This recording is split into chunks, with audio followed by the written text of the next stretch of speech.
Olá,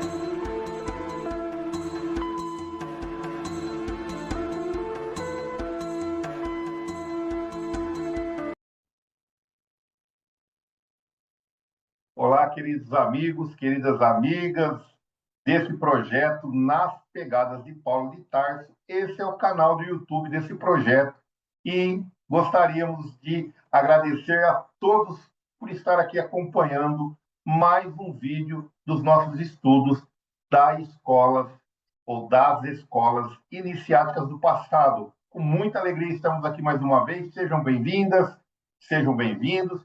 Convido a todos que possam navegarem aqui nesse canal do YouTube, tem as playlists. Hoje temos a playlist do estudo do Tao Te Ching, que nós finalizamos e estaremos iniciando hoje o estudo do livro Os Analectos de Confúcio, esse grande sábio chinês que nos traz muita sabedoria, muitas orientações, muitos aprendizados, e gostaríamos de estar compartilhando aqui um pouquinho com cada um de nós aqui para as nossas reflexões, para as nossas vivências. Então, se você está chegando agora no canal, se inscreva, ajude o canal a crescer, a expandir esses conceitos, compartilhe com os seus amigos, as redes sociais, aquelas pessoas que você sabe que gosta de estudar esses conceitos, e também compartilhe nas suas redes sociais, auxiliando dessa maneira esse canal e esses grandes ensinamentos desses sábios da antiguidade. Vamos lá para esse vídeo, compartilhando aqui com todos a nossa tela aqui. Muito bom. Estudos iniciáticos, escolas iniciáticas do passado. Estamos no módulo 3 desses nossos estudos, que está estudando a China antiga. E sempre lembramos aqui dos nossos objetivos: estudar os conceitos iniciáticos em grupo, trazer os conceitos iniciáticos à vivência prática e levar as ações práticas para a sociedade em forma de trabalho através do nosso próprio testemunho. A agenda que nós estamos cumprindo nesse módulo 3, nesse ano de 2024, já cumprimos aqui os estudos do Tao Te Ching, finalizamos esse livro do Lao Tse e estamos iniciando o livro Analectos. Hoje, o objeto das nossas reflexões, do nosso estudo aqui nesse vídeo, é o livro 1 e o livro 2 dos Analectos, que é de Confúcio, e para dar o nosso clima, sempre dar aquele clima místico aqui, trazemos um pensamento, e Confúcio diz o seguinte: quando vires um homem bom, tenta imitá-lo. Quando vires um homem mau, examina-te a ti mesmo. Então, Confúcio já trazendo as primeiras reflexões para que nós busquemos não julgar o outro, e sim tentar ver o que nós temos dentro de nós, e quando vemos um exemplo positivo, tentar seguir, tentar imitar esse exemplo positivo nas nossas experiências. O livro que estamos estudando, a tradução é essa capinha aqui que está aqui, o livrinho Os Analectos, ou Os Analetos, de Confúcio, e vamos já para o livro 1, item 1 do livro, que diz: o mestre diz, não é um prazer, uma vez que se aprendeu algo, colocá-lo em prática nas horas certas. Ele já vai fazendo uma pergunta, lembrando sempre que esse livro é um diálogo entre um mestre e seus discípulos, entre aquela figura do grande sábio, né, Confúcio, e os seus discípulos, e ele desenrola numa linguagem de perguntas e respostas, de diálogos entre os vários discípulos e o mestre. Então, a gente vai ver muito o mestre diz, tal discípulo diz, e assim sucessivamente, que é um diálogo de perguntas, de assertividades e colocações do momento histórico, da vivência de Confúcio há mais de 2.500 anos atrás, e esses ensinamentos é o que nós vamos trazer aqui. Então, aqui ele já vem falando como que a gente tem um prazer, né, de quando a gente aprende algo, colocar em prática nas nossas experiências, como isso nos dá um prazer, isso é fácil da gente detectar, porque quando nós fazemos algo de bom, de positivo, para uma pessoa e essa ação leva a algum resultado que nós vemos, né, que nós detectamos, isso nos traz um grande prazer, né, traz algo positivo para nós mesmos, aquela sensação de dever cumprido. Livro 1, item 2, ao verso 2, Yu Tzu diz: o cavaleiro dedica seus esforços às raízes, pois uma vez que as raízes estão estabelecidas, o caminho daí brotará. Ser um filho bom e um jovem obediente é talvez a raiz do caráter de um homem. Então, aqui ele vai falar aqui como que nós estamos alicerçando os nossos sentimentos, a nossa conduta, o nosso modo de agir, né? Então, se eu coloco ali o esforço de deixar essas raízes em terrenos férteis, em terrenos saudáveis, né? Que vai fincar, que vai dar alicerce, esse caminho vai sendo brotado. E aqui a gente já pode fazer uma analogia entre a parábola do semeador, que Jesus, né, traz para nós, que aquele semeador vai jogando a semente em lugares diferentes e a semente só vai brotar quando o terreno estiver fértil, quando o terreno for um terreno bom, então que nós também possamos fincar as nossas raízes num terreno onde sustente-nos, né, nas nossas experiências, porque se a gente fincar as nossas raízes num terreno que é lamacento, que não tem, né, aquela solidez, qualquer intempérie da vida vai desmoronar o nosso alicerce ou vai arrancar a árvore e vai tirar a raiz daquele local, a árvore que nós estamos plantando de nós mesmos. Livro 1, item 4, Sun Tzu diz: todos os dias examino a mim mesmo sobre 3 aspectos: aquilo que fiz no bem-estar do outro, falei em fazer o meu melhor, ao tratar com os meus amigos, falhei em ser fiel em minhas palavras? Ensinei aos outros algo que eu próprio não tenha experimentado? Então, olha que interessante, Feng Tzu. Ele vai examinar ele, porque ele vai tentar ver o que ele fez, né? Então, esses ensinamentos é muito importante para nós também, para que nós possamos refletir sobre a nossa conduta. Nesses 3 aspectos, eu fiz algo em trazer benefício, bem-estar aos outros? Eu fiz alguma coisa? Eu falei em fazer esse meu melhor? Será que eu poderia fazer algo a mais? Eu falei em ser fiel com aquilo que eu estou falando? Quer dizer, eu falo e faço o que eu estou falando, ou me esforço em fazer, e também estou exigindo algo de alguém que eu mesmo não faço. Então, aqui a gente vê vários exemplos, né? Às vezes nós exigimos que o outro seja paciente e nós mesmos não somos pacientes. Exigimos que o outro fale mais baixo e às vezes nós mesmos não conseguimos falar tão baixo assim. Então, essas reflexões podemos trazer para o nosso dia a dia. No livro 1, no item 8, no verso 8, estabeleça como princípio fazer o melhor pelos outros e ser coerente com o que diz. Não aceite como amigo ninguém que não seja tão bom quanto você. Quando cometer um erro, não tenha medo de corrigi-lo. Então, aqui, às vezes, nós estamos, né, fazendo as nossas escolhas e essas escolhas não são tão salutares que nós possamos entender e ir mudando a rota, né? E sempre ser coerente com as nossas palavras.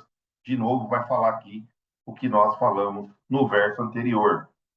No livro 1, no verso 12, vocês observam que eu estou pulando, porque estou sintetizando as passagens mais importantes que nós discutimos lá no nosso grupo de estudo para poder também gerar um vídeo um pouquinho mais compacto.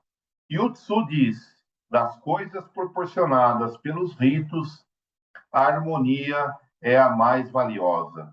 Dos caminhos dos antigos reis, este é o mais belo e é seguido igualmente em questão de grandeza ou de pequenez. Embora nem sempre funcione, buscar sempre a harmonia sem regulá-la pelos ritos, simplesmente pela harmonia, na verdade não funcionará. Então aqui Yu Tzu está falando sobre esses ritos. Lembrar que esses ritos são conjuntos de regras, de normas, né? Que no momento histórico, quando eles estavam vivenciando lá na China antiga, tinha esse conjunto de regras, de normas, de condutas, de ritos a serem cumpridos para que as pessoas pudessem exercitar esse lado positivo. E aqui ele vai falar sempre da gente buscar essa harmonia, tentar buscar harmonia entre o que nós estamos vivenciando e os ritos, as regras. Então, como que nós estamos nos harmonizando entre as regras, as leis do homem e as leis divinas? A gente pode trazer essa reflexão também para o nosso dia a dia. Yu Tzu disse: ser coerente com as próprias palavras e ter moral, no sentido de que isso faz com que as palavras dessa pessoa possam ser repetidas. Ser respeitoso significa ser observador dos ritos, das normas, no sentido em que isso possibilita que se fique longe da desgraça e do insulto.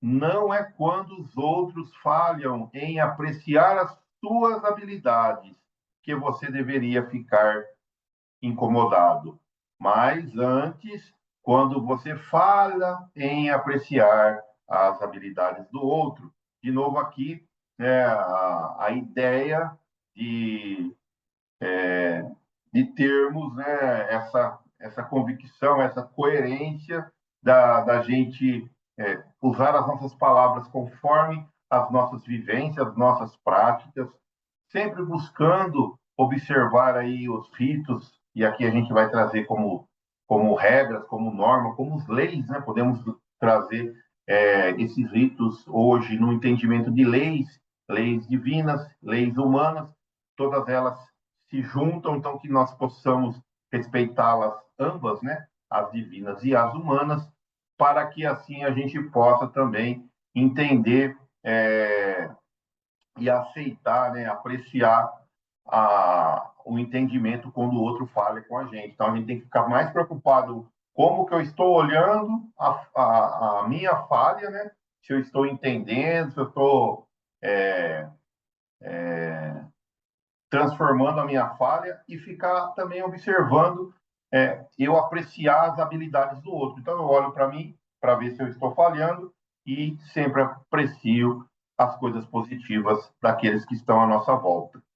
Livro 2, já saímos desse livro 1 aqui, no verso 16, vamos para o livro 2, no item 1, no verso 1, que diz: o mestre disse, o governo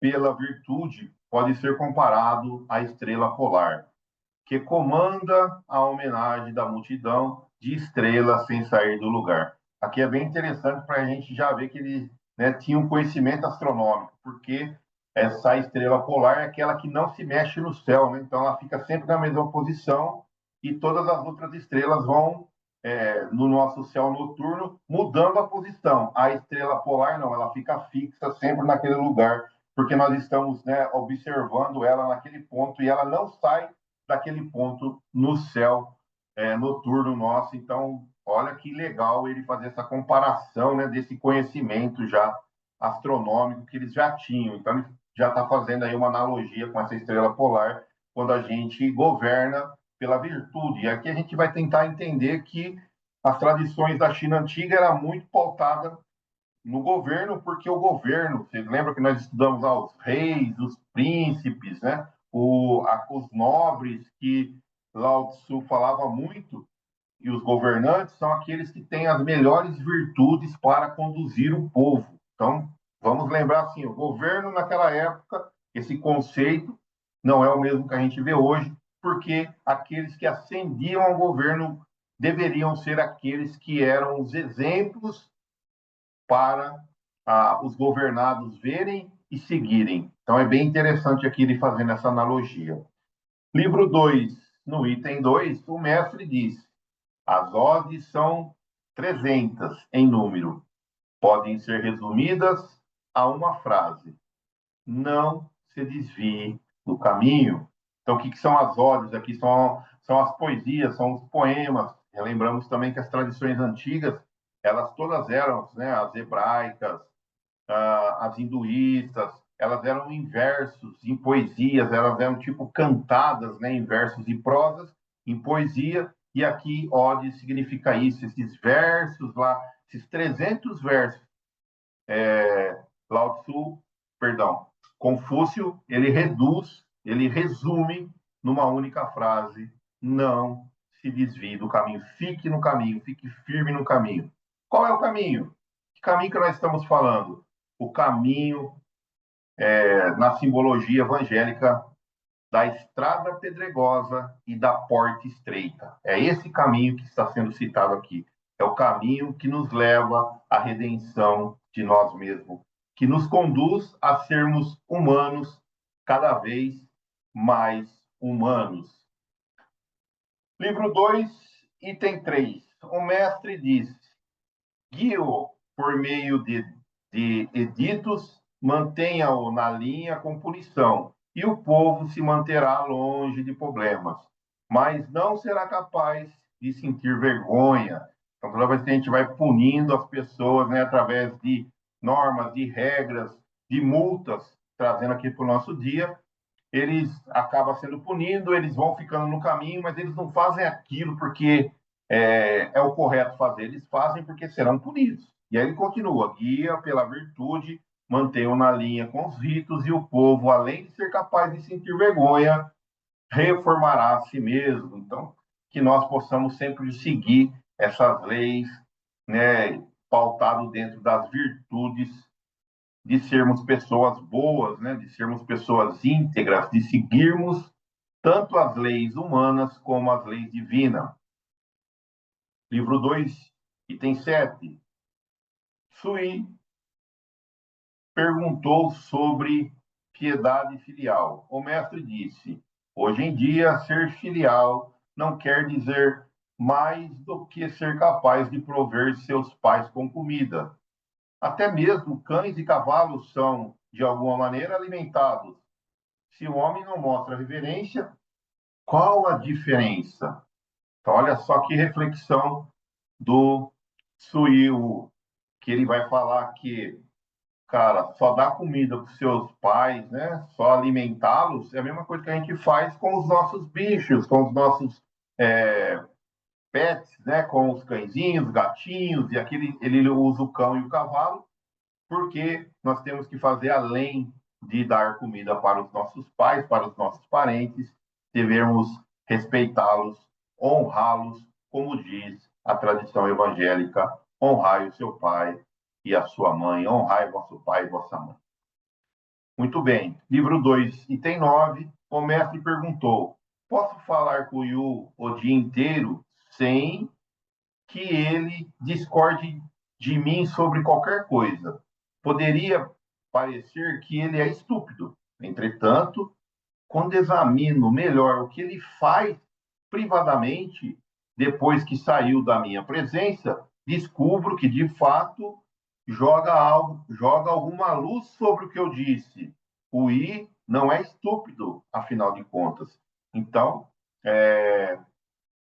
aqui Confúcio falando que um dos seus discípulos, né, ele vai conversando, parece que ele não está dando importância, mas depois, quando ele está sozinho, ele está praticando, ele está seguindo aqueles ensinamentos de Confúcio. Item 11 do livro 2, o mestre disse: merece ser um professor o homem que descobre o novo ao refrescar na sua mente aquilo que ele já conhece. Aqui a gente está falando de sempre estarmos abertos a estudarmos, mesmo se são assuntos que já vimos, estudarmos, refrescarmos, vermos de novo, tentar enxergar de outros pontos de vista. E isso faz um benefício grande para todos nós. Livro 2, verso 13. Su Kung perguntou sobre como é o verdadeiro cavaleiro. O mestre disse: ele coloca suas palavras em ação e só então permite que as palavras sigam-lhe a ação. Olha que legal. Então, primeiro ele vai fazendo para depois ele falando o que ele está fazendo. E aqui, quando a gente vai ver aqui o entendimento do cavaleiro, o cavaleiro seria aquela pessoa íntegra, honesta, altruísta, que segue as leis divinas, as leis humanas e vai se aperfeiçoando cada vez mais na sua conduta, na sua ética. Então, seria aquela pessoa com uma ética muito grande, muito forte. No item 15, o mestre diz: se um homem aprende com os outros, mas não pensa, ele ficará confuso. Se, por outro lado, um homem aprende, mas não. Aliás, por outro lado, um homem pensa, mas não aprende, com os outros, ele estará em perigo. Então, a gente vai ver aqui o conhecimento. Às vezes, o conhecimento na mão de pessoas erradas pode gerar um problema terrível, né? Então, a professora Lucilene, ela sempre fala que se você está indo para um abismo, melhor você ir andando, né? Não é melhor você ter uma tecnologia como um carro, que vai chegar muito mais rápido. Então, se você está indo para um lugar que não é tão legal, é melhor você não ter tanto conhecimento. Se você detém certas, né, condutas que não são tão alinhadas para manter a fraternidade da comunidade, é melhor você não ter tanto conhecimento assim, porque senão você vai estar em perigo, transgredindo esses ritos, essas leis. No 17 diz: o mestre disse: Yu, vou lhe contar o que há para saber. Dizer que você sabe quando você sabe e dizer que você não sabe quando você não sabe. Isso é conhecimento. Então, a gente sempre está aberto, né, para entender a nossa limitação e sermos ou não termos a falsa modéstia de falar isso eu sei e também sermos humildes de falar isso eu não sei. E a gente pode pegar aqui uma frase é, do grande sábio, né, Sócrates: eu sei que nada sei, porque ele quer induzir em si mesmo que toda vez que ele aprende algo, ele também vê que tem algo a mais para ele poder aprender, e assim ele vai seguindo sucessivamente. O 21 diz: alguém diz para Confúcio: por que o senhor não faz parte do governo? O mestre diz: o livro da história diz, um homem pode exercer influência no governo simplesmente sendo bom filho e amistoso com seus irmãos. Quer dizer, ele vai ajudar o governo para ter uma sociedade salutar, quando ele também tem ações salutares dentro do seu lar. Então, o nosso primeiro ali núcleo familiar, que a gente também possa ser amistoso, ser um bom filho, um bom pai, e ser íntegro naquilo que a gente faz, se esforçar, né, em ser o mais íntegro, ser o melhor possível, para que assim nós ajudemos o governo pelo nosso exemplo, né, pagando os nossos tributos, os nossos impostos, seguindo as leis colocadas pelo homem, para que assim possamos também seguir as leis colocadas pelo nosso Pai Criador, por Deus. 21. Ao agir desta forma, o homem estará, de fato, fazendo parte do governo. Como ousam perguntar sobre ele faz ativamente parte do governo? Então, aqui nós já citamos um pouco desse verso. O 22. Mestre diz: não entendo como pode ser aceitável um homem que é desleal com suas palavras. Se falta um prego na canga de uma grande carruagem ou nos arreios de uma pequena carruagem, como pode esperar que o carro vá em frente? Então, aqui, Confúcio nos dizendo para que a gente possa ser leal conosco mesmo, leal com com a nossa consciência leal, com as nossas amizades, sermos o mais leal possível com os nossos familiares e com aqueles que nos cercam. Então é isso, pessoal. Aqui nós terminamos a passagem do livro 1 e do livro 2 e tiramos algum ponto de reflexão aqui, né? As reflexões sobre as nossas atitudes, sempre e pensando como que eu estou fazendo, o que eu estou agindo, o que eu podia fazer de melhor, o que eu podia não ter feito e fazer diferente. Então, essas reflexões, lembrando lá aqueles 3 aspectos que nós vimos lá atrás nesses capítulos ou nesses livros 1 e 2. Também buscar a nossa autocorreção, quer dizer, estamos indo numa rota que não está tão legal, que nós possamos voltar para a nossa rota, ter a piedade filial, né, a honra do pai e da mãe, e usarmos a palavra ser conforme a nossa ação, então usarmos a palavra naquilo que nós fazemos, conseguimos fazer, e não falarmos, né, aquele ditado, né, faz o que eu falo e não o que eu faço.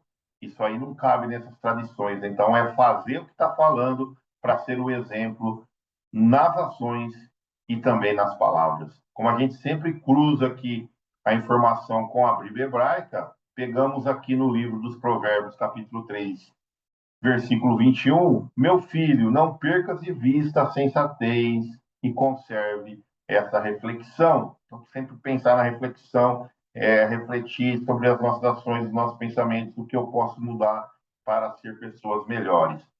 Em Hebreus ainda, na Bíblia hebraica, lembrando sempre que a Bíblia hebraica aqui é o Velho Testamento, né? O primeiro livro de Crônicas, no capítulo 17, no verso 23, agora, pois, ó Senhor, a palavra que disseste acerca de teu servo e acerca de tua casa seja estabelecida para sempre, e faze como falastes. Então, de novo aqui, a crônica vem falar que a gente tem que fazer conforme a gente fala e falar conforme a gente faz, para que o nosso exemplo tenha coesão em todos os aspectos. Na Bíblia cristã, a carta aos Gálatas, né, Epístolas aos Gálatas, no verso 11 do capítulo 1, irmãos, quero que vocês entendam que a mensagem das boas novas, por mim anunciada, não provém do raciocínio humano, quer dizer que ela vem da divindade, vem de Jesus, né, do plano espiritual. Mateus, no capítulo 7, no verso 28, e todo aquele que ouve estas minhas palavras e não as pratica será comparado a um homem insensato que edificou a sua casa sobre a areia. Então não adianta nada eu ter o conhecimento, eu saber e não colocar em prática aquilo que eu estou ouvindo ou que eu estou falando, e isso que vai fazer a grande diferença nas nossas vidas.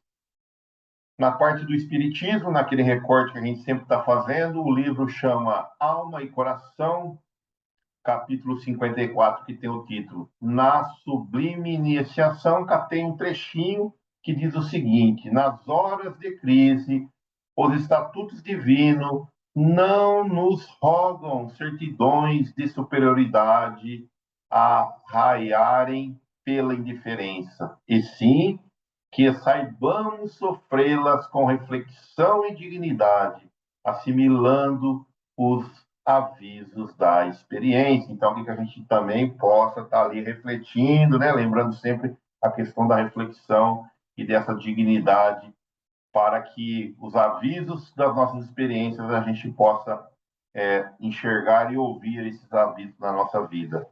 No livro A Caminho da Luz, capítulo 6, caminheiros do desconhecido erraram pelas planícies e montanhas desertas, não como um povo hebreu que guardava a palavra divina com a sua fé, mas desarvorados e sem esperança, contando apenas com as próprias forças, em virtude do seu caráter livre e insubmisso. Então, que a gente aqui também possa aqui guardar a palavra divina dentro de nós, o exemplo aqui do povo hebreu que guardou a promessa divina desse Deus, né? E que trouxe até os nossos dias. Aqui é o exercício prático que fizemos enquanto estávamos estudando esses livros 1 e 2 do livro Confúcio, os Analectos de Confúcio. Tenho coragem de admitir minhas falhas e me esforçar em transformá-las em acerto? Isso nós discutimos lá no nosso grupo de estudo. Foi um momento da partilha nossa, né? Que não vem o caso aqui sempre a gente fala isso. E para o nosso vídeo, para o nosso próximo encontro, nosso próximo vídeo, estaremos abordando o livro 3 e livro 4 dos Analectos. É isso aí, gente. E para que a gente possa ir também fazendo esse exercício de reflexão, que nós estamos citando tanto aqui nesse vídeo, trazemos aqui um exercício prático de reflexão enquanto estamos estudando o livro 3 e o livro 4. Estou ciente da minha missão nessas experiências atuais, então que a gente possa refletir sobre isso. Agradeço demais a todos. Até aqui o nosso próximo encontro aqui nos vídeos. Muito obrigado por todos que estão aqui apoiando esse projeto, esses estudos. Que Jesus sempre possa abençoar os nossos esforços e que todos nós possamos ficar na paz do Senhor bendito. Grande beijo, muito obrigado a todos. Tchau, pessoal. Até o próximo vídeo.